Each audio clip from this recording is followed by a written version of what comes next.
Orang ada yang bingung juga masalah itu doa, Ustaz. Ya nggak usah bingung, memang nggak ada yang sahih kecuali yang hasan tuh itu. Ada yang pas denger ajan tek tek tek dung dung dung dung dung, doa baca doa, oh terlatih luruk, pas baca ngaco gitu loh. Itu doa dibaca abis minum. Lo kata guru saya suruh korma dulu baru minum. Lihat aja terjemahannya. Emang buka puasa air dulu apa korma dulu? Lihat terjemahannya. Zahabat dzama artinya apa? Telah hilang haus dahaga. Wa batalatil uruq, kena basah kerongkongan. Kira-kira yang ngilangin haus, yang basahin kerongkongan apa? Selesai urusan sudah. Doa buka puasa kapan harusnya dibaca? Apa saat mau berbuka atau setelah berbuka? Karena kalau melihat makna atau arti doa buka puasa setelah basah kerongkongan atau telah hilang rasa haus, jadi dibaca sebelum. Sunnah Nabi SAW pada saat mau berbuka dibaca itu. Jadi memang maksudnya doa ini adalah kalau saya makan nanti ini buka puasa, maka akan kering, akan hilang keringnya kerongkongan saya, akan hilang haus saya. Baru bismillah dimakan kurmanya dan minum airnya. Jadi sunnahnya makan kurma dulu ya, kurma basah terutama, walaupun cuma sebutir, kemudian minum air putih, barulah boleh makan dan minum yang lainnya. Bismillahirrahmanirrahim. Assalamualaikum warahmatullahi wabarakatuh. Alhamdulillah wassalatu wassalamu ala rasulillah wa ala alihi wa sahbihi wa mawala amma ba'du. Sahabat-sahabat Aswaja dan seluruh subscriber Avanti Channel dimanapun berada, yang insya Allah dirahmati oleh Allah Subhanahu wa Ta'ala. Semoga kita senantiasa diberikan kesehatan dan dilancarkan rezeki kita, serta tetap dalam pertolongan hidayah dari Allah Subhanahu wa Ta'ala. Amin. Allahumma amin. Sahabat-sahabat Aswaja, Ustadz Wahabi yang juga diikuti oleh jamaahnya ini selalu berkata, baik di media sosial atau ketika komentar-komentar di konten kami, itu selalu mengatakan bahwa dalam memutuskan hukum ini harus dikembalikan terhadap dalil qala Allah dan qala Rasul. Bahkan seperti yang disebutkan oleh Syekh Yazid Jawas ini, kalau kita kembalikan terhadap hukum qala Allah dan qala Rasul, maka tidak akan terjadi perbedaan. Karena hukum di antara kita adalah Al-Quran dan hadis. Siapapun yang berkata, maka kalau menyelisihi terhadap Al-Quran, menyelisihi terhadap hadis, maka harus ditolak. Itu kan mereka yang biasa dikatakan oleh mereka. Dikira oleh mereka ulama-ulama yang merumuskan hukum itu tidak sesuai dengan Al-Quran dan hadis. Padahal perbedaan di antara ulama, perbedaan di antara kita itu memang lumrah terjadi. Kenapa? Bukan tidak ada dalilnya Pak Ustadz, bukan tidak ada dalilnya, tapi karena mereka memahami dalil pun itu berbeda. Tidak sama caranya memahami dalil. Istinbat hukumnya berbeda. Dalilnya ada, cuman memahami apakah ini masuk dalil ini sehingga hukumnya seperti ini, yang lain bukan ini dalilnya sehingga hukumnya seperti ini, maka itu pun berbeda. Bukan berarti sesuatu yang berbeda dengan kita itu adalah sesat, salah, dan calon neraka. Bukan seperti itu. Mari sekarang saya buktikan bahwa perbedaan di antara Ustadz Wahabi dan syekh mereka di Arab Saudi. Ustadz Subhan Bawasir mengatakan bahwa yang disunahkan adalah minum air dulu baru berdoa. Zahaban dhama'u wabtallatil uruq, baru seperti itu kata Subhan Bawasir. Bahkan ada yang bertanya, kata guru saya begini, maka jawabannya lihat terjemahannya. Jadi Ustadz Subhan Bawasir menyuruh melihat terjemahannya. Maksudnya kalau sudah hilang rasa dahaga, berarti yang disunahkan minum air dulu, bukan makan korma, bukan makan lainnya, tapi minum air dulu, baru setelah minum air membaca doa zahabal dhama'u itu. Ini menurut Ustadz Subhan Bawasir. Jadi jangan berdoa sebelum minum air. Jadi air duluan, karena doanya zahabal dhama'u itu artinya adalah telah hilang rasa haus, berarti setelah minum air. Begitu pemahamannya Ustadz Subhan Bawasir. Ini hadisnya sama. Hadisnya sama, tapi Ustadz Wahabi dalam memahami pun berbeda. Artinya yang Subhan Bawasir minum air dulu baru doa. Yang Khalid Basalamah berdoa dulu, setelah itu makan kurma.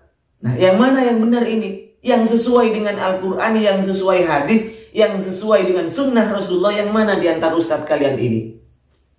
Makanya hentikanlah sesuatu yang berbeda dengan kalian, pendapat yang berbeda dengan kalian. Bukan berarti itu sesat. Berarti salah satu dari Ustadz Subhan dan Ustadz Khalid ini ada yang sesat. Karena mesti ada yang tidak sesuai dengan dalil. Yang mana yang benar ini? Kalau pemahaman Anda, setiap yang berbeda dengan Anda itu sesat. Setiap yang berbeda dengan Anda itu bid'ah. Setiap yang berbeda dengan Anda itu calon neraka. Nah ini yang mana? Ini sama-sama Ustadz Anda ini. Baik, kita lihat pendapat ulama Anda di Arab Saudi. Ini adalah fatwa Al-Imam Ibnu Baz. Kita lihat ya, ini fatwanya Imam Ibnu Baz. Soalnya di sini adalah hukmul iftar ala ghairi tamri awil ma'i, hukum berbuka dengan selain kurma atau air. Soalnya bisa dilihat as-su'al al-iftaru bil ma'i wat tamri aw ayyi syai'in akhar. Berbuka itu menggunakan air, kurma atau sesuatu yang lain. Kita lihat jawaban beliau. Al-jawab ma tayassaro. Jadi apa yang gampang saja yang kita kerjakan, yang ada kelapa, ya kita minum kelapa itu airnya. Ada kolak, ya kita kolak. Apa yang ada itu sudah. Kata Ibnu Baz, lakin bit tamri afdalu, tetapi jika menggunakan tamar, kurma itu lebih utama. Ar-rutab, ingkana rutab afdal. Jika berupa rutab itu adalah kurma yang basah ya, maka itu lebih utama. Kemudian at-tamr, yaitu kurma biasa, sumal ma, kemudian air. Wa in aftara bil hubsi, jika ndak ada kurma, ndak ada air. Wa in aftara bil hubsi, jika berbuka menggunakan roti atau lainnya, au ghairihi, ya fala ba'sa, ndak apa-apa. Ini pendapatnya Ibnu Baz. Lau aftara bi ayyi syai'in akhar, bagaimana kalau berbuka menggunakan sesuatu yang lain, misalnya ndak pakai kurma, ndak pakai air. Jawaban beliau wasyekh la haraja, ya ndak apa-apa. Lakin al afdalu bir rutab, tapi yang lebih utama itu menggunakan rutab, kurma yang basah, in wujida, jika ada. Au bitamri, atau dengan kurma. Karena ada hadis, silakan dibaca sendiri untuk teman-teman. Doa zahabadz dhama'u itu dibaca kapan? Dibaca sebelum kita berbuka, di waktu berbuka, atau setelahnya berbuka. Kalau Pak Subhan Bawasir itu dibaca setelah minum air. Doa zahabadz dhama'u itu. Sedangkan kalau Ustadz Khalid Basalamah dibaca dulu baru kita berbuka. Nah sekarang kita bagaimana pendapatnya Syekh Muhammad Shaleh Al-Munajjid. Ini seorang ulama Wahabi. Kita langsung jawabannya pada poinnya di sini. Lakin warada du'aun anin Nabi sallallahu alaihi wasallam. Ada doa yang katanya kewarid dari Rasul sallallahu alaihi wasallam. Lau soha, andaikan doa tersebut sahih, fa innahu yakunu ba'dal iftar, maka doa itu dibaca setelah, ingat, dibaca setelah berbuka. Apa doa itu? Wa huwa dhahabadz dhama'u wabtallatil uruq wa thabatal ajru insyaallah. Ini rawahu Abu Dawud wa hasanahu Albani.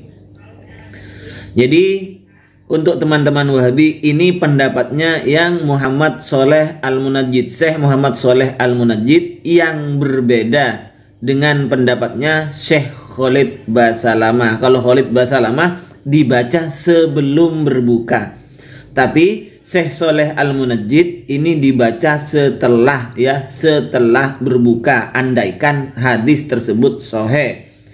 Kalau Subhan Bawasir ini dibatasi, berbuka dengan air dulu, ndak boleh dengan lainnya, karena terjemahannya adalah zahabadz dhama'u, telah hilang. Zahaba, telah hilang, az-dhama'u, dahaga. Jadi yang bisa menghilangkan dahaga, kata Subhan Bawasir, ya hanya air. Jadi jangan berbuka dengan selainnya air. Baik, semoga ini menjadi pesan bagi teman-teman Wahabi. Kenapa? Karena perbedaan itu mesti terjadi, dan orang yang berbeda dengan kita belum tentu salah, dan kita belum tentu benar. Begitu untuk teman-teman Wahabi. Wahiran mini, wassalamualaikum warahmatullahi wabarakatuh.